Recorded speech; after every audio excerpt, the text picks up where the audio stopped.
Y es que en esa década la gente tenía miedo, la gente de Xochimilco tenía miedo de ir a los canales y a las trajineras porque creían que había monstruos. Se quitó la piel por completo, la dejó al lado de la chimenea, de que lo que había estado comiendo era sangre humana en la moronga, porque pues era la sangre que le sobraba de lo que salía a hacer, de buscar a los bebés y a los niños. Permita el libre cierre de puertas.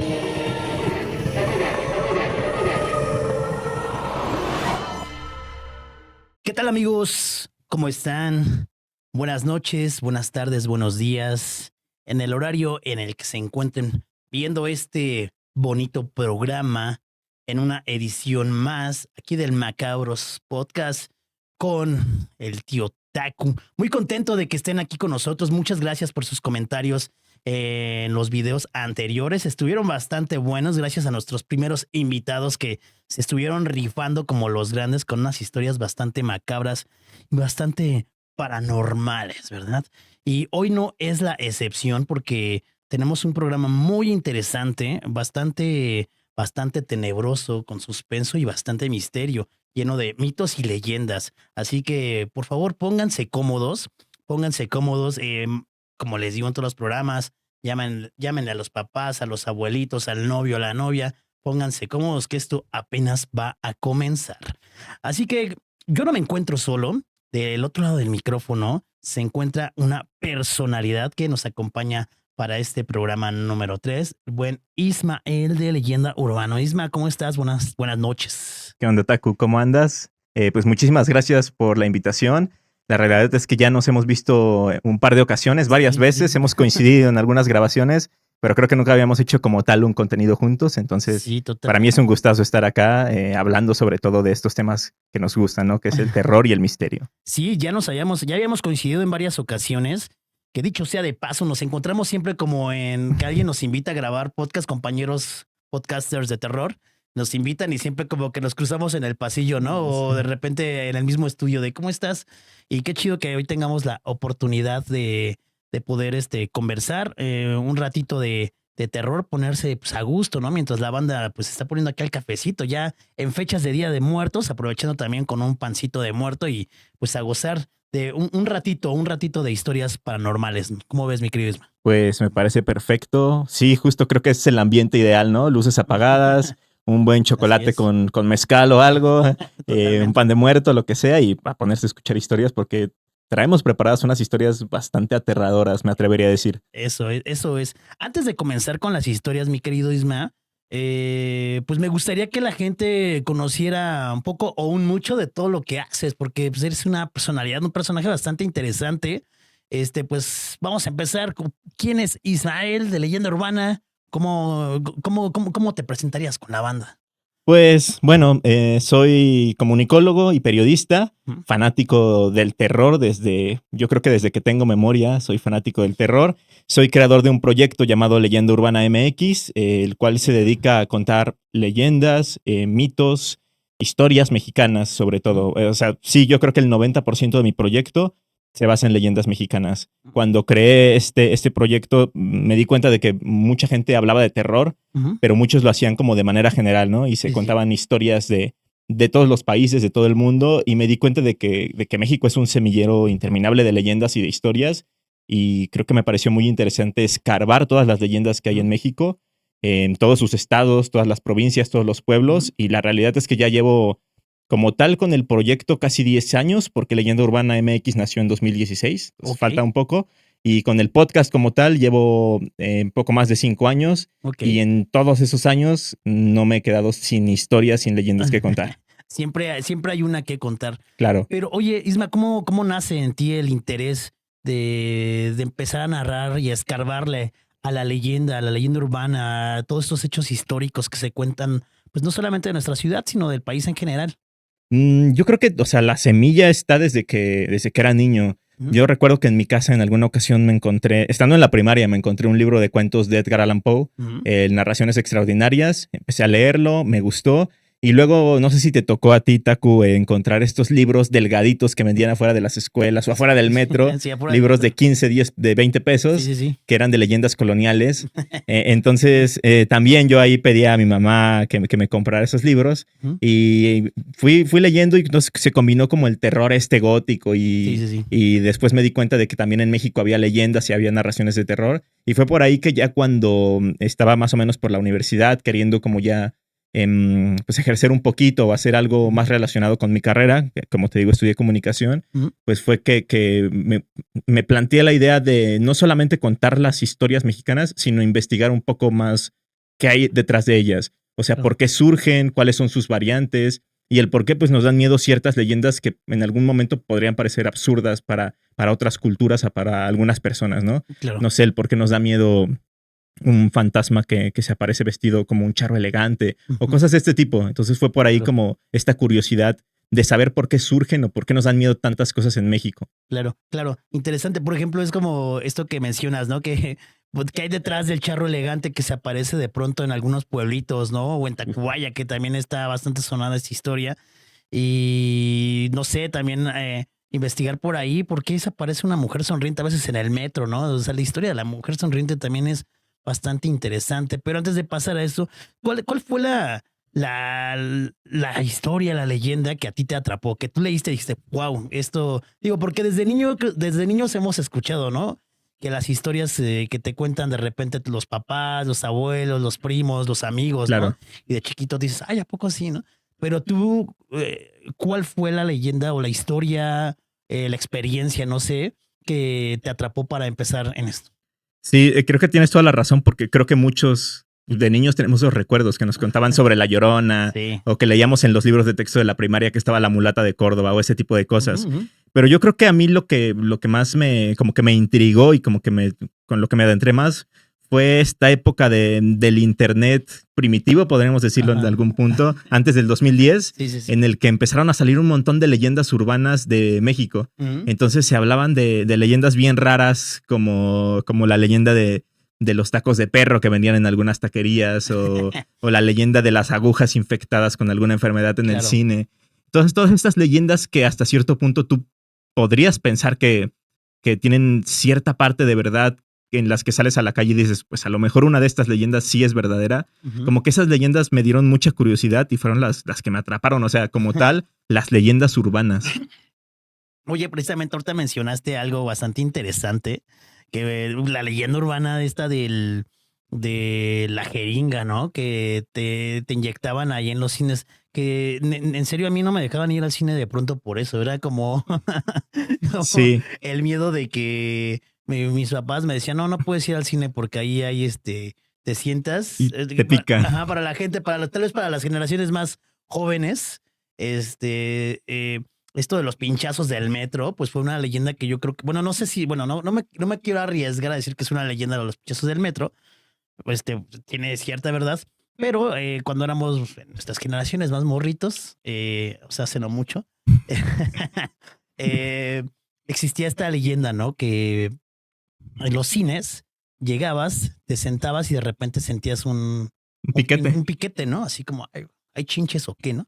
Entonces ya te veías y estaba una jeringa y de ahí salió la famosa frase de bienvenido al mundo del VIH, ¿no? El mundo Ajá, del SIDA, ¿no? justo. Y había variantes. Había una en la que decían que en los teléfonos públicos, cuando aún existían, que los levantabas, te lo ponías en el oído y también sentías un pinchazo en la oreja Ujú. y que era prácticamente lo mismo. Pero me parece interesante porque justamente todas esas leyendas eran tan, digamos, palpables Claro. que daban una histeria colectiva. Entonces, por ejemplo, a ti no te dejaban salir al cine. Sí. Y yo recuerdo también algo de lo que hablé hace poco también en mi podcast, que en ese entonces, ponle, cuando yo era niño, que era a principios de los 2000, de los años 2000, Ajá. recuerdo que mi mamá siempre tenía como, o sea, que salíamos juntos, no me soltaba para nada de la mano, ni a mis hermanos, bueno, a mi hermano. Y muchas mamás mexicanas tenían como ese miedo. Y es que también estaba esta leyenda urbana de que había camionetas negras que se llevaban a los niños Sí. para hacer tráfico de órganos en Sí, clínicas sí. clandestinas. Que yo he investigado un poco de eso y no es como tan así, pero pues era un miedo súper real que estaba en las calles. Claro. También ha evolucionado esa, yo la he escuchado, pero con una camioneta blanca. Cambiaba nada más el color de la camioneta. Esa y otras leyendas que, bueno, históricamente, pues estas historias se han utilizado, pues, también de alguna manera para someter. En este caso, cuando éramos niños, pues nos sometían, ¿no? O sea, hay historias y mitos y leyendas que se utilizan para someter a pueblos completos, ¿no? Pero yo creo que cuando éramos niños, pues recuerdo otra leyenda, bueno, otra historia, que era la del ropavejero, ¿no? Que el señor que te robaba. Sí. Y que no te era de, ya métete porque ahí viene el ropavejero, ¿no? Y de repente pasaba el señor, que sí, el ropavejero, ¿no? el señor acá con el costal y el don ni sabía qué onda, ¿no? Así como, ¿qué pasó? Yo nada más vengo a chambear, ¿no? Y te tenías que meter porque, pues, pensabas que te iba a robar, ¿no? Es una de las leyendas que llegaron a pasar de morros, ¿no? ¿Por qué crees que los chilangos, en especial,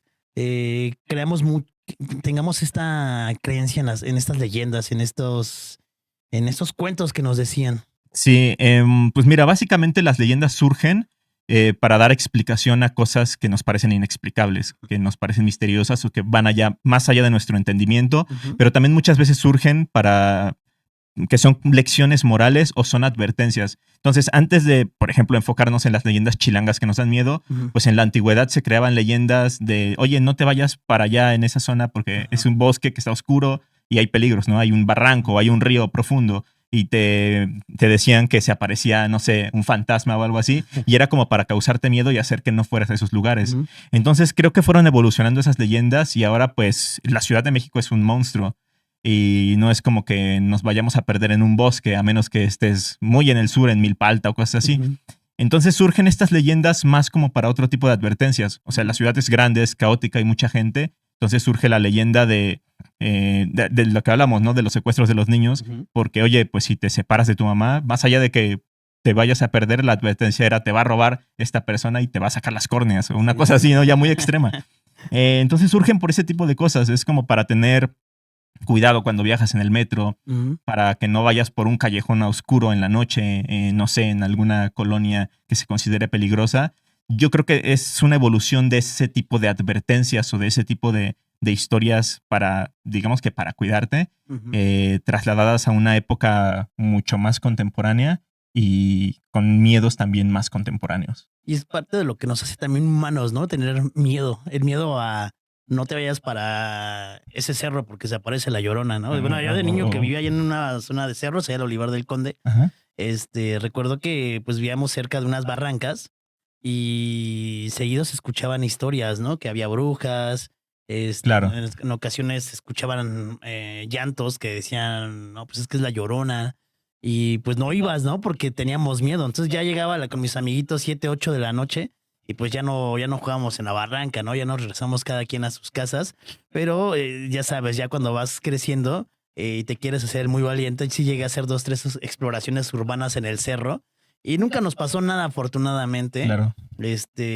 Pero sí era como una advertencia a decir, a ver, esto, tu mecanismo de defensa es, bro, aquí puede pasarte algo, tal vez no paranormal, pero te puede pasar algo real, ¿no? Que se te aparezca ahí un vato que te asalte o que te quiera hacer daño. ¿Le tienes miedo a algo, Isma, hoy en día?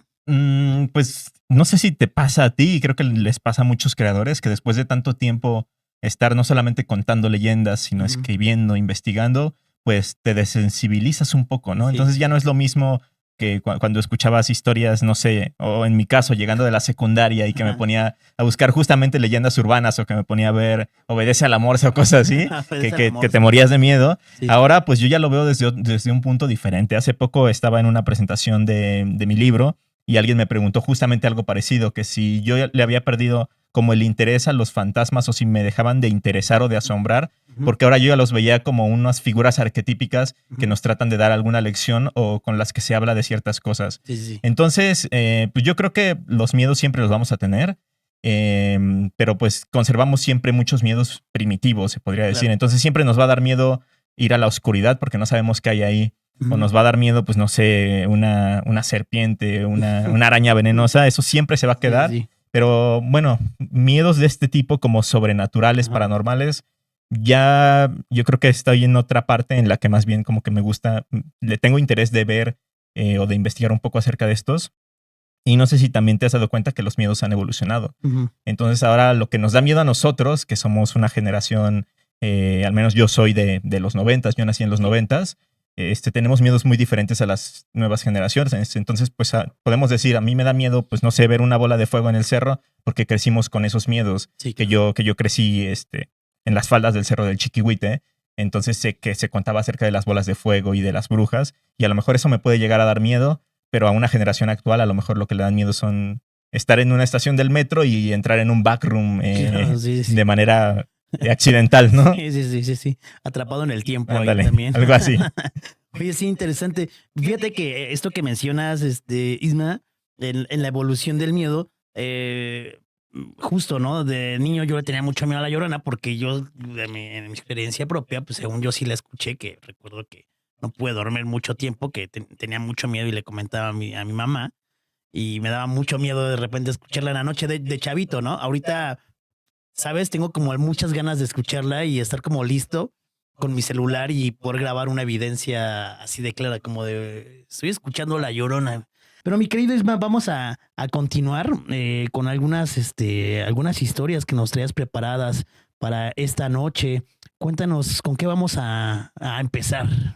Pues mira, yo creo que vamos a empezar algo que nos puede dar igual un poco de entendimiento del cómo surgen las leyendas y cómo Ujú, surgen este tipo de relatos en los que a lo mejor se hablan de entes paranormales o de monstruos, ujú. cuando la realidad es que puede ser completamente diferente y puede ser algo que se distorsionó.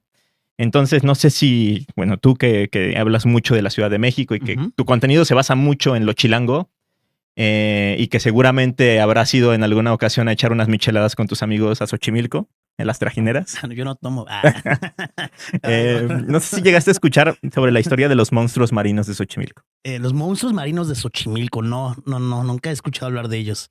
Bueno, es una leyenda de los setentas, y es Ujú. que en esa década la gente tenía miedo, la gente de Xochimilco tenía miedo de ir a los canales y a las trajineras porque creían que había monstruos. Ay, en los 70, o Eh, sea, ya hace 50 añitos, Sí, 55 ya añitos. tiene algún tiempo. Entonces, Ok, bueno, la gente que iba veía pues una figura bastante grande bajo el agua. O sea, se veía, notas cuando algo está bajo el agua, ves que hay una silueta. ujú, Entonces, pues la gente de allá estaba acostumbrada a lo mucho ver pues ajolotes o algún sí, sí, animal sí, pequeño, claro. pero pues no es como que haya una fauna muy grande en los canales. O Sí, sea, sí hay claro. varias cosas, pero no hay animales tan grandes. Ujú, Entonces la gente de los 70 empezó a ver una silueta muy grande y empezaron a sacar sus teorías, empezaron a decir que eran monstruos marinos como tal, otra gente dijo que eran sirenas, eh, otras personas más bien dijeron que eran almas en pena, que eran las almas que estaban sufriendo guau. después de haber muerto ahogadas en los canales de Xochimilco. Ok, ok. Y sí, o sea, había muchos testimonios, mucha gente, había incluso pues pescadores que luego iban pues, a los canales de Xochimilco y se encontraban con esas siluetas y Ujú, les daba miedo y incluso dejaban de hacer sus labores.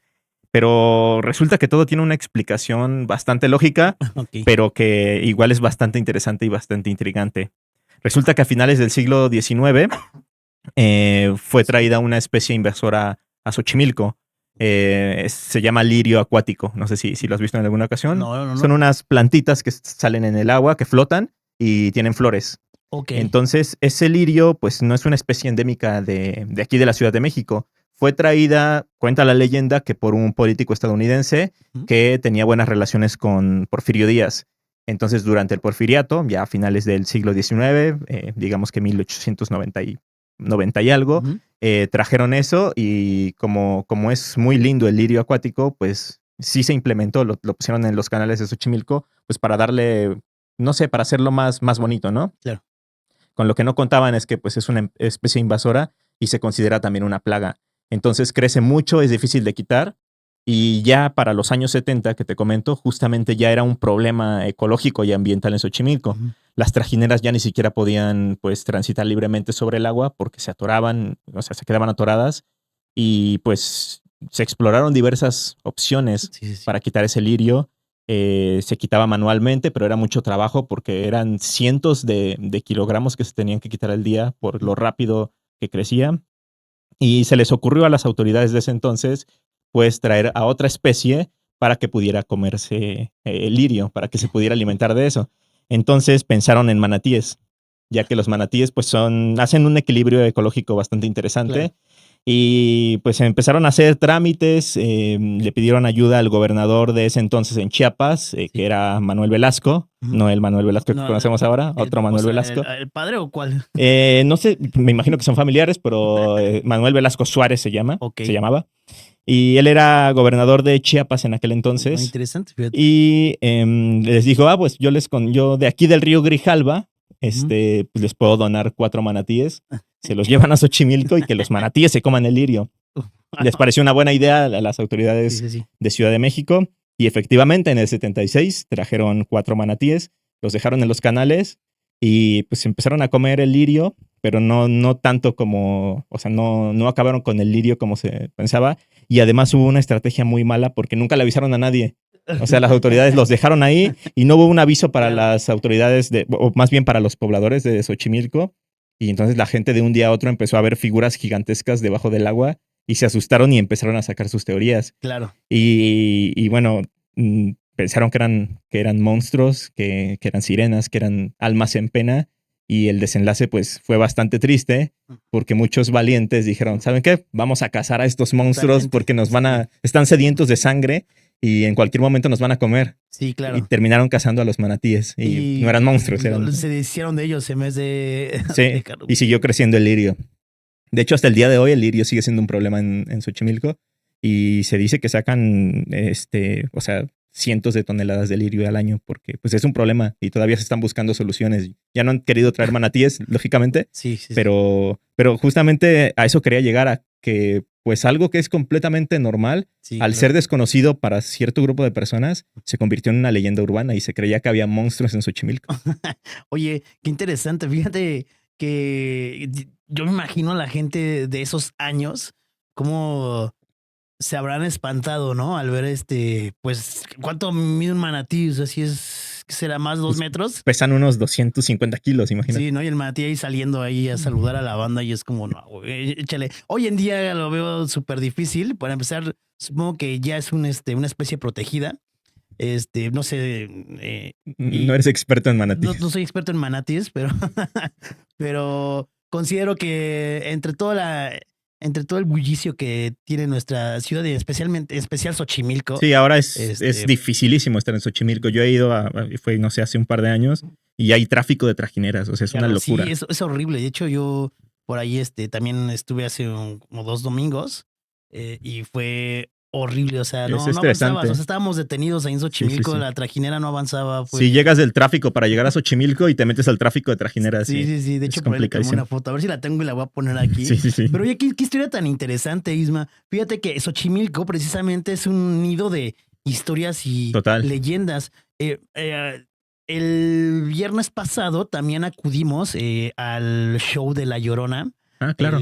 Hacen un show, una obra de teatro bastante interesante. Si tienen oportunidad de ir, saludos a la pandilla de Xochimilco CDMX, que fueron los que nos invitaron. Es una experiencia donde sales de los canales de ahí de Cuemanco. Y te llevan como 1 hora de camino hasta donde se hace en la noche. En la noche, aparte. Te citan a las 8 de la noche. 8 y media sale la trajinera. Y está padre porque en el camino, pues los mismos actores que representan ahí la obra, pues están entre los árboles en el camino, ¿sabes? Y se disfrazan de brujas y te van diciendo de cosas así. No, o sea, no, así como de, vente acá, ¿no? Vente, mi amor. Yo ya iba para allá, ¿no? Entonces, y te avientan como cosillas ahí, dulces y así. Está padre la experiencia, es ideal para toda la familia. Y es lo que la escena es, la puesta en escena es esta parte de la leyenda de La Llorona, ¿no? Pero a lo que quiero llegar con esto es que ahí conozco a un chico, a un señor, bueno, es una familia que se dedican a las trajineras y uno de ellos me contó porque le decía, oye, ¿qué es lo más extraño que te ha pasado aquí en trajineras? Me dice, a mí no, pero a mi papá le pasó algo bien, muy, muy raro, ¿no? Él dice que igual tuvo un servicio en la noche, que dejó a unas familias en un lugar, pues, sobre los canales y él ya se tenía que regresar pues tarde. Dice que ya eran como la 1:30 de la mañana, porque los señores ya al final, o sea, él los fue a dejar a como una fiesta familiar. En esa canoa no era la trajinera como tal, era una de esas canoas que son más, Claro, más sí, sí, sí. pequeñas.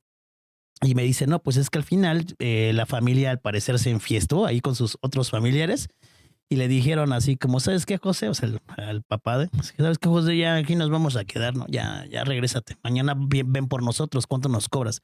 Y pues le dijo, pues te debo cobrar este viaje y pues el de regreso mañana, no hay bronca. Y ya los dejó en la fiesta. El señor pues no había bebido nada y dice que de regreso él tuvo una experiencia bastante intensa. Él dice que hay una trajinera fantasma. Ok.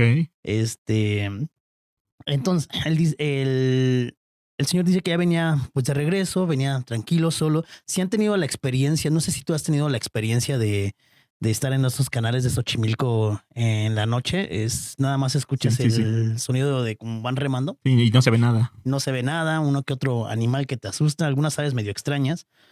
Y pues esto, el señor venía ya de regreso y que de pronto a lo lejos ve una trajinera que se venía acercando pues hacia él. Entonces, él menciona que pues se le hizo muy extraño porque para esa hora ya no hay, para empezar ya no hay visitantes Sí, no. y es muy extraño que alguien traiga una trajinera. A él se le hizo como muy raro, empezó a ver si existía entre las sombras, entre la poca luz de luna, si existía gente en esa trajinera y que lo único que vio fue a esta persona que rema, pero entre las personas que reman se conocen, la mayoría, ¿sabes? Se conocen porque ya son negocios familiares de generación tras generación. Entonces no lo ubicaba, además de que te digo, pues era oscuro, ¿no? Nada más alcanzaba a ver la silueta, pero menciona que no era una persona normal, que la trajinera no parecía una trajinera como las que hoy conocemos, que son ya un poquito más modernas, de colores, por lo mismo, para el turismo, ¿no? Sí, Para atraer total. al turismo. Que era una trajinera bastante, bastante vieja, con la misma forma, pero de madera igual. Pero conforme se iba acercando la trajinera era muy extraña. O sea, una trajinera que nunca habían visto. Entonces trata de ver a la persona que va remando y dice que era una persona muy, pero muy alta y bastante delgada. Entonces él de inmediato pues se espantó, extrañado, como que se empezó a hacerse a un lado para dejarla pasar. Y justo cuando se pasan a la par, paralelo,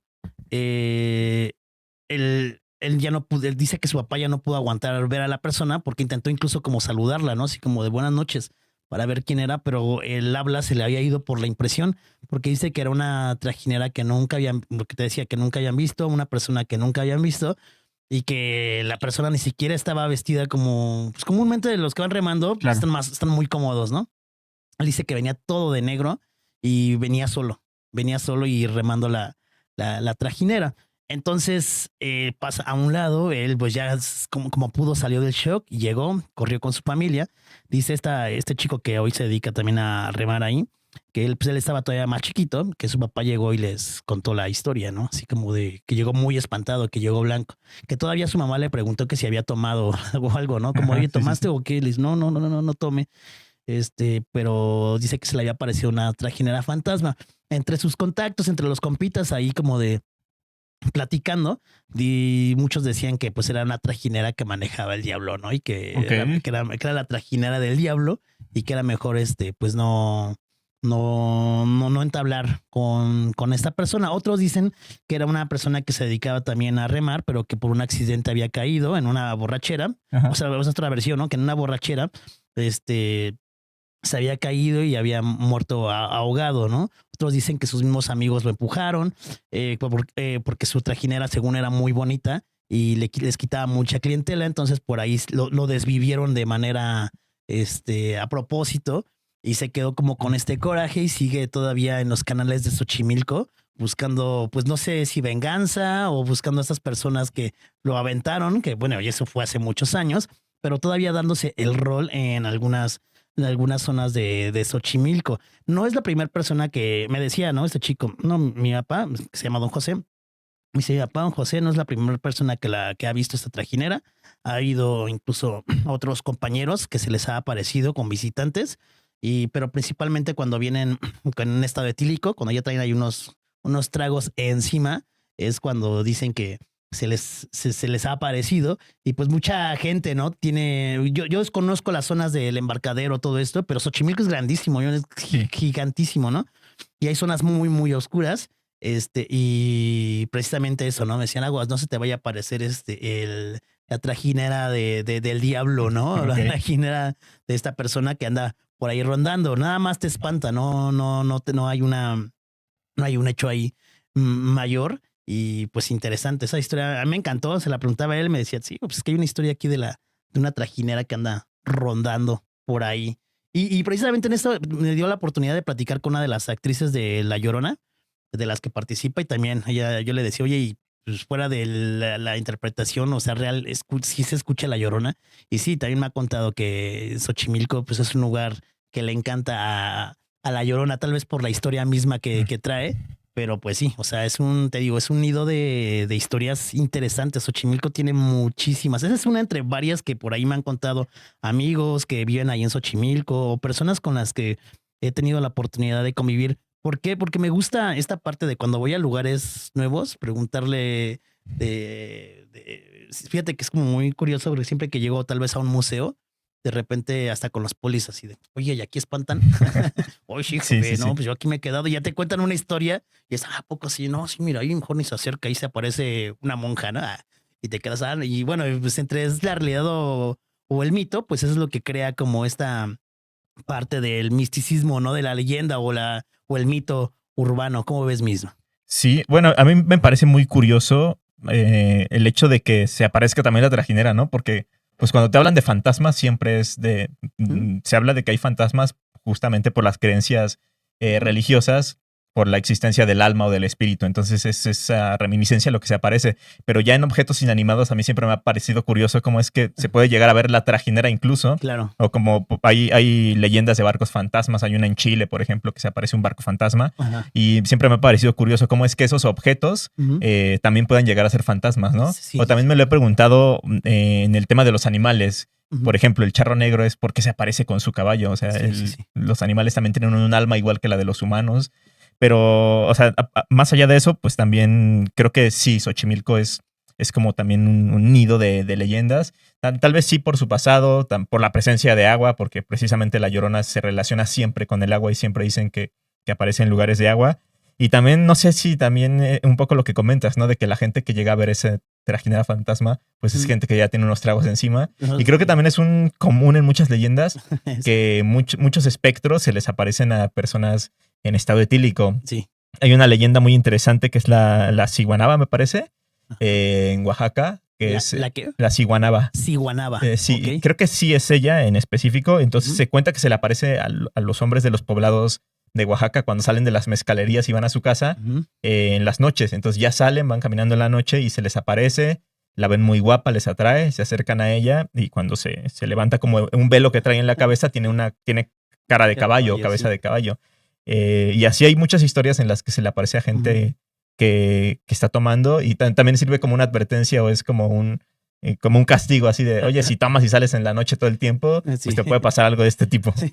Fíjate que esa de la mujer de cara de caballo, ahí donde yo vivía en Olivar, había pues, el clásico Escuadrón de la Muerte. Había un señor, se llama Joaquín, que ya en paz descanse, muy, muy, muy buena onda el señor, pero pues estaba, ¿no? Inundado en el mundo de la bebida.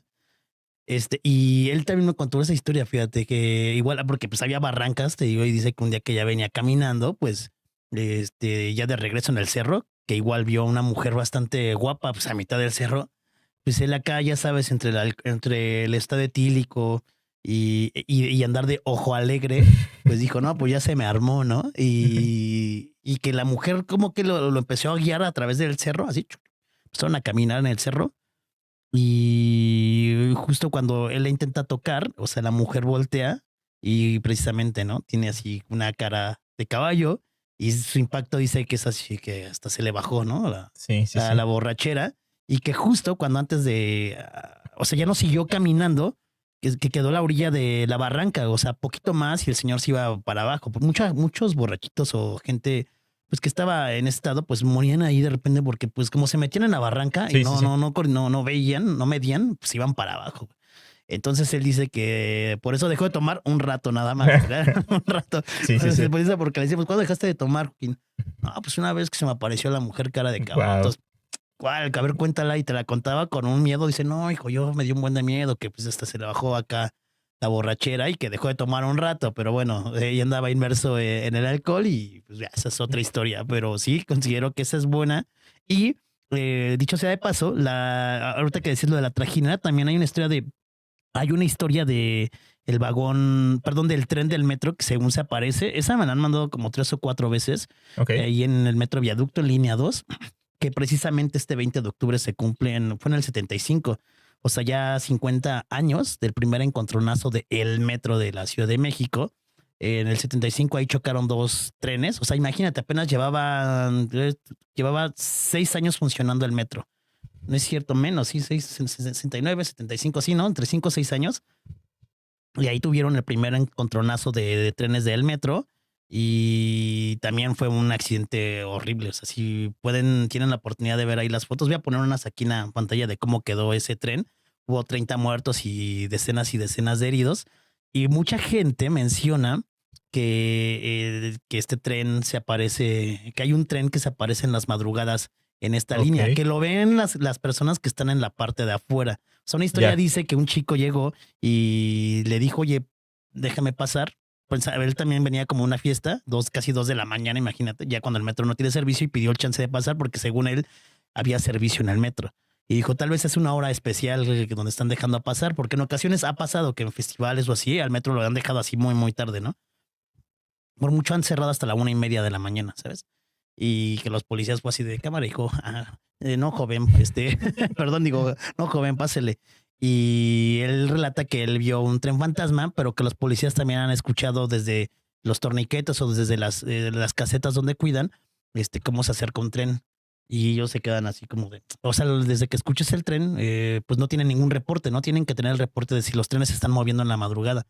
Y cuando llegan a las vías, que son externas, no ven a nadie. O sea, no hay ningún tren, solo hay el sonido, ¿no? el sonido de un tren. Entonces, no sé, esa historia también me encanta. Sí. ¿Cómo ves mismo? De hecho, hay otra historia relacionada con esa, seguramente la conoces.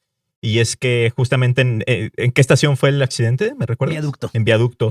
Hay gente que cuentan que está esperando el metro en Viaducto. Llega el metro y ven que hay mucha gente esperándolo. Se suben y ven que mucha gente también se sube y que están buscando asiento, y que mucha de esa gente justo cuando llega a sentarse o cuando están encontrando un asiento desaparece. Y muchos creen que pues son las almas de las personas porque sí hubo fallecidos en ese accidente.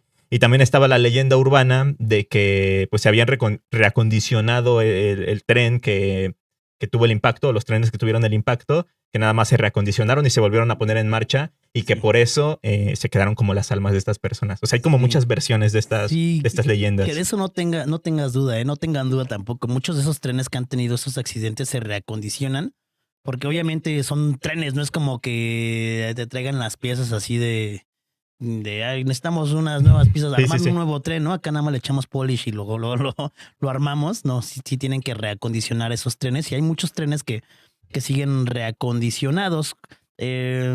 Digo, uno de esos trenes ya no estamos siguiendo acá, pero es un tren que se le conoce como el tren 500-501, que es un tren que se supone que se utilizó en el 85, porque pues en ese momento, en el terremoto del 85, pues hubo miles de muertos, ¿no? Las cifras incluso ni siquiera han sido... Hay una cifra oficial, pero ni siquiera es como la real, ¿no?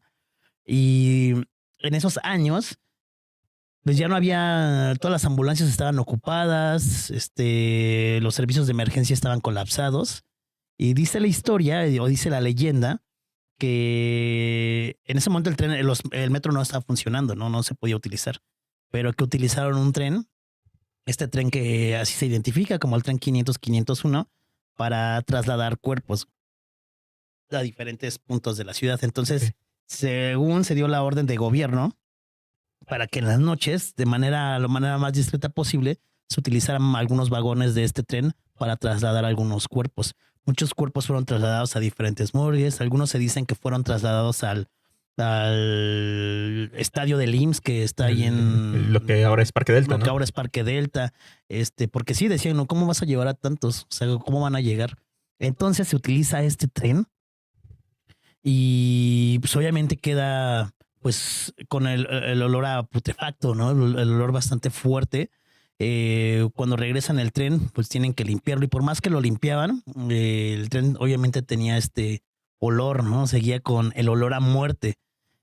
El tren, días después, el sistema de transporte colectivo metro se reanuda, pero el tren seguía en circulación. Mucha gente decía que pues que olía bastante mal toda la zona del centro, porque recordemos que la línea 2 pasa de lo que es Tasqueña a Toreo, Cuatro Caminos, y pasa por una parte del centro, ¿no? Lo que es Zócalo, San Antonio, Allende, Bellas Artes. Entonces, pues toda esa zona seguía oliendo a muerte, porque pues también se cayeron varios edificios de costureras que seguían sacando, ¿no? Seguían sacando varios cuerpos.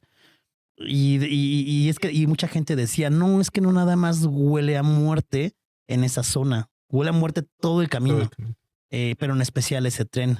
Entonces de ahí salió esta leyenda, donde obviamente si tú cuestionas al gobierno o al mismo metro, pues te va a decir que no. Pero sí, como mencionabas al inicio del programa, pues de ahí surge, de una historia se va transformando. Y hoy en día este tren, el tren 500-501, sigue en servicio. Sigue en servicio, hay mucha gente que todavía se ha subido, hay gente que me ha mandado fotos así de, mira, me tocó el tren 500-501, que ya no circula en línea 2, me parece, ya lo cambiaron, no sé si a la 8, que ya son trenes muy viejitos, es un modelo que se llama MP68, y ya no corren ahí en esa línea, pero sí, entonces mucha gente dice, mira, ya me subí al tren 500-501, y obviamente pues también surgen muchas historias de ese tren que se siguen, pues almas, ¿no? Y energías que se quedaron ahí atrapadas en esos vagones. Así que cuando se suban al metro, a ver si no les toca si les toca, manden foto, evidencia. Y es que esa línea es bastante paranormal, se podría decir, ¿no? Porque también hay otra clásica leyenda urbana que pues, si ustedes que nos están escuchando, que nos están viendo, han tomado esa línea, pues ya para llegar a la terminal de Cuatro Caminos, pues pasa por la zona de panteones, que de hecho hay una estación que se llama Panteones porque está plagada de panteones, hay como 3 o 4 panteones, ¿no? Y pues muchos dicen que en la intersección llegando a la estación de Panteones o saliendo de Panteones, en los túneles, que llegan a escuchar como gritos, como lamentos de las almas en pena que están enterradas pues muy cerca de ahí, porque aparte pues es una estación subterránea. Entonces me parecen muy curiosas todas esas leyendas que pues a lo mejor también surge a raíz de que pues están los panteones, ¿no? Pero uno nunca sabe. Y todas las energías que por ahí hay, que también tenemos ahí una sección de historias de ahí de esa estación de panteones muy tenebros. Me da miedo ir de esa estación, pero no sé si por los fantasmas, pero si han estado fuera de panteones y está súper solo en la noche, no se los recomiendo, ¿eh? No se los recomiendo a pecas. Bro, entonces, ¿qué otra historia nos traes? Me decías que traías ahí otra interesante. Cuéntanos, por favor. Pues yo sé, Taku, que eres de barrio, que te gusta garnachear y todo eso. Ala. No lo digo por eso, sino por tus historias. Gracias, Ismael. Había trabajado con eso, con mi psicólogo. Esto va porque te quiero hacer una pregunta. Dime. ¿Te gusta la moronga o los tacos de moronga? No particularmente, pero sí le he entrado. Sí le entras. Es un clásico, sí. ¿Qué le podrías decir a la gente de qué son los tacos de moronga? Pues por lo que yo sé es como la tripa, ¿no? Que es así como lo que es como como la tripa rellena de diferentes. Eso es un embutido, pero se hace, ¿no? O sea, la base es sangre. Ajá, la base Entonces es sangre. A la sangre se le ponen especias, se le pone condimentos y pues se empieza a cocinar, como que se coagula y se hace esta textura tan particular que es de la moronga, ¿no? Si escuchan a Taku desde otros países, pues es como parecida a la morcilla.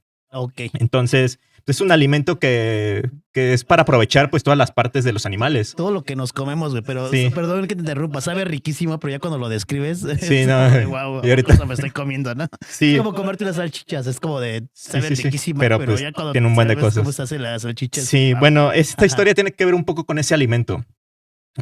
Resulta que hace varios años, en Coyoacán, pues sabemos que Coyoacán es un barrio que, a pesar de que ya empieza a llegar esta gentrificación, pues llega a ser en algunas partes bastante tranquilo, en algunas partes pues sus barrios todavía se les llaman pueblos, y pues años atrás era todavía más, era un lugar incluso que pues, estaba alejado de la ciudad, ¿no? Digamos que eran como las periferias, se podría decir, que estaba un poco alejado.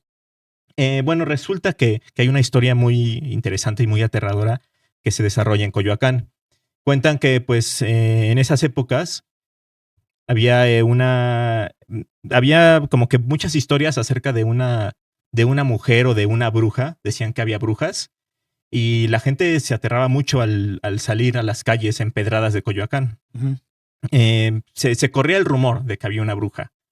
En esa época llegó a vivir ahí un hombre, un joven, al que pues las mujeres consideraban bastante apuesto. Entonces pues muchas mujeres querían como pues que las cortejara. Entonces este hombre era pues muy mujeriego. Entonces decían que había salido ya con muchas chicas de ahí de Coyoacán. Y llegó un punto en el que se les hizo raro que dejara ese comportamiento y se dieron cuenta de que se había enamorado de una mujer en específico Ok. y ya no quería salir con nadie más. Y le dijeron, pues mucha de la gente de Coyoacán le dijo, no, es que esa mujer no te conviene, hay sospechas de que Ajá. pues ella pues hace cosas raras.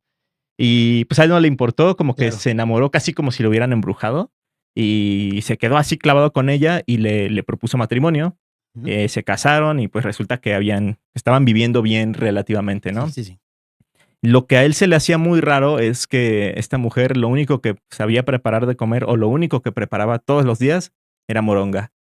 Entonces eso es lo que comían Wow. diario. Y el vato así de, oye, pues está raro, ¿no? Cámbiale, ¿no? Ajá. Entonces, se le hacía muy raro y un día pues sí le preguntó así de, oye, ¿por qué siempre estamos comiendo esto? ¿Por qué pues no hacemos algo diferente?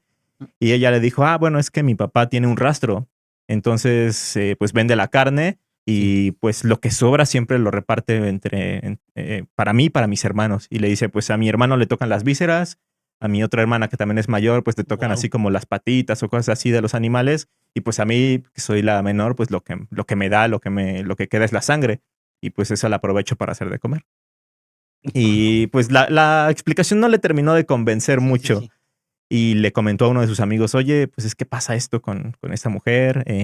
Se me hace muy raro que, o sea, a pesar de todo, pues todos los días estemos comiendo lo mismo. Y su amigo le dijo, es que, ¿sabes qué? Los vecinos y mucha gente de aquí de Coyoacán creemos que tu esposa es una bruja.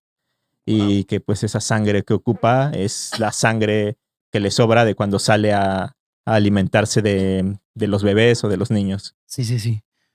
Sí, entonces pues le dijeron eso y aparte su amigo le dijo, si quieres comprobarlo, pues Ujú. espíala en la madrugada y ella va a ir a buscar la sangre de los niños. Sí. Y el hombre le dijo, no sé. Y él siempre en la noche pues se quedaba como muy dormido. Entonces una ocasión dijo que no tenía hambre, que no quiso cenar, porque probablemente ella le daba algo en la comida o en la cena para que se quedara profundamente dormido. Claro. Esa noche no quiso comer, no quiso cenar nada y se despertó en la madrugada y vio que su esposa se estaba levantando. Entonces ella bajó, fue digamos que a la sala y este hombre fue a espiarla Sí. y se dio cuenta de que se estaba quitando la piel. Se quitó la piel por completo, la dejó al lado de la chimenea y justamente salió de su casa y se fue. Entonces el hombre dijo, oye, sí es cierto, mi esposa es una bruja. Wow. La esperó así toda la noche, pero tenía mucho miedo, empezó a llorar y lo que hizo fue agarrar su piel que había quedado cerca de la chimenea y la aventó al fuego para deshacerse de ella. Entonces, cuando llegó la mujer a su casa, ya en la mañana, ya estaba saliendo el sol, estaba buscando su piel y no la encontró, no se la pudo poner y entonces digamos que se quedó como en forma de bruja. Y cuando llegó la luz del sol, ella se convirtió en una bola de fuego y salió huyendo de la casa. El hombre se había dado cuenta de que su esposa sí era una bruja, de que lo que había estado comiendo era sangre humana en la moronga, porque pues era la sangre que le sobraba de lo que salía a hacer, de buscar a los bebés y a los niños. Era la sangre de esos bebés y de esos niños de Coyoacán. Y cuentan que todavía en la actualidad algunas personas de Coyoacán han llegado a ver a una bola de fuego avanzando entre las Rondando por ahí. calles. Y Wow. se cree que es esa bruja. Wow, qué historia tan interesante, mi querido Isma. Y qué intenso, ¿no? O sea, ya el marido ya digo, tenía que haberse dado cuenta desde el inicio, ¿no? Como de, oye, ¿por qué estamos comiendo siempre lo mismo? ¿Por qué no le variamos? Oye, wow, qué interesante. Y precisamente ahí en Coyoacán también se cuentan muchas leyendas. La bruja, imagínate ir ahí de repente que al callejón del aguacate, Claro. que allí a la catedral, todo esto, a la iglesia, mejor dicho. La iglesia. Perdón, a la iglesia, pues pues es mejor no ver a la bruja. Que hoy en día ya es más turístico, creo que veo más gente caminando por ahí, pero considero que todavía... Igual se siguen contando leyendas, en La Conchita se cuentan, justamente en el Callejón del Aguacate se cuentan historias, aunque muchas veces ya no es tan recomendable. Apenas salió una noticia ¿De qué? de que iban caminando en el Callejón del Aguacate y asaltaron a unas personas, justo en el Callejón del Aguacate. Pero turistas, o sea, de que fueron a ver... Turistas, pero mexicanos, o sea, ya, sí iban sí, por ahí. Sí, claro, que fueron a ver, que cuentan la leyenda, ¿no? Oye, mi querido Isma, tienes un libro muy interesante, por favor, muéstralo aquí al público. Sí. Público, cuéntanos cómo se llama, por favor. Sí, es un libro que publiqué el año pasado, a finales del año pasado. Se llama Un fantasma con sombrero de charro, crónicas de espectros y aparecidos en México. Y es un libro en el que recopilo 12 relatos, 12 crónicas de fantasmas mexicanos. Ok. Mucha gente me había pedido que, teniendo tantas leyendas, ¿por qué no escribe algo? Claro. Entonces, lo que quise hacer fue seleccionar un tema que son los fantasmas, porque tenemos muchos monstruos, tenemos brujas, tenemos nahuales, tenemos monstruos marinos en Xochimilco. Entonces, seleccioné específicamente el tema de los fantasmas.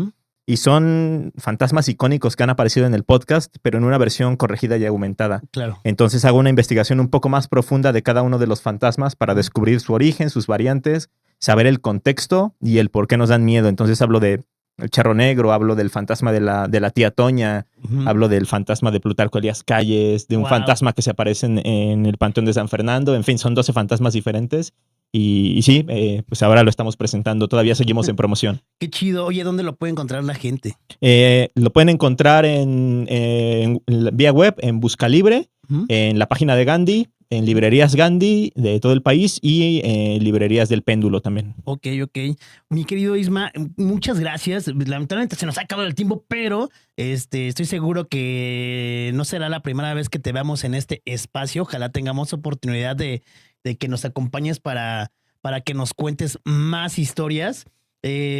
Muchísimas gracias por haber estado aquí con nosotros, hermano. Oye, pues para la banda que quiere seguirte en redes sociales, que quiera pues ver un poco de lo que haces o un mucho de todo tu trabajo, de todo tu admirable trabajo, ¿en dónde te puedes seguir? Sí, bueno, en primera, pues muchas gracias por invitarme. Ojalá que sí se repita y también espero tenerte pronto en mi espacio para que nos cuentes algo del metro, sobre todo. Y pues sí, si les gusta escuchar historias de terror mexicanas, de los pueblos, de las localidades, de las ciudades mexicanas, me pueden encontrar en todas las plataformas como Leyenda Urbana MX.